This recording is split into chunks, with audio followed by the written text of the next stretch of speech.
Notre Dieu est l'origine de toutes choses. C'est pourquoi adorer le Dieu d'Abraham, c'est faire le meilleur choix. On n'a pas dit que les Kémites n'ont pas de Dieu. On n'a pas dit que ça ne marche pas dans les traditions africaines. On n'a pas dit que le fétiche est quelque chose de trop abominable. On n'a pas dit que ça ne donne pas de résultats. On dit, nous on préfère adorer le Dieu de qui toute chose provient. On dit, au lieu d'aller chez les vendeurs, là, on s'en va chez le grossiste. Des questions. Donc, qu'est-ce qui te fait mal?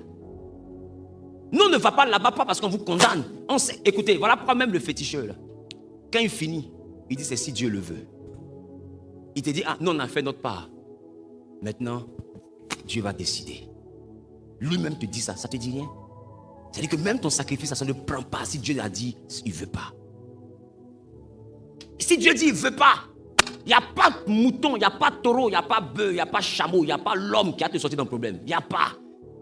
C'est pourquoi les rois ont été souvent très puissants, avec des esprits, avec des fétiches, avec des tout. Mais quand Dieu a dit c'est fini, c'est fini. Regardez Mobutu, le jour où Dieu a dit c'est fini, c'est fini. Regardez Kadhafi, le jour où Dieu a dit c'est fini, c'est fini. Il a été tué comme un vulgaire voleur, comme n'importe qui dans la rue. On dirait un voleur qu'on a attrapé à Sojefia. Ou bien à Sikoji, ou bien à Bobo. Et puis là, ils sont en train de le lyncher. Le grand Kadhafi, on le tire comme ça. Quand un enfant de tout le gifle. Avant, tu peux lever ta main jusqu'à le gifler. Si ce n'est le pouvoir que tu as reçu de Dieu. Tu es sûr que celui qui a giflé la première fois, je suis sûr que quand il a giflé Kadhafi, il n'a pas tremblé. Mais quand il a fini de le gifler, il a dit,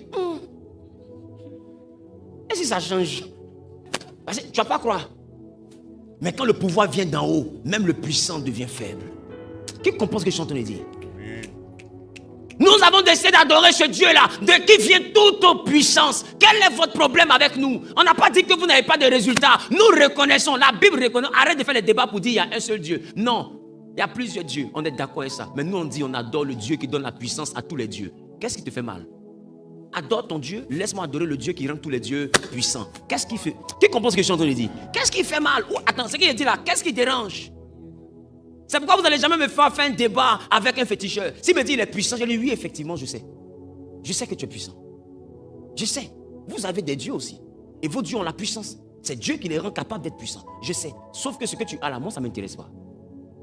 Voilà, parce que je connais le grossiste. Donc ton pantalon est joli. Tu as payé ça à 500 000. Je suis d'accord, c'est le prix au supermarché. Mais moi, je connais où on vend ça à 8 000. Des questions? En Chine, où tu as payé là, je connais là-bas. Je peux partir en Chine pour aller payer les 500 000 là, balles. Qu'est-ce qui te fait mal? Et puis tu veux me vendre ça avec intérêt. Et c'est ce que ça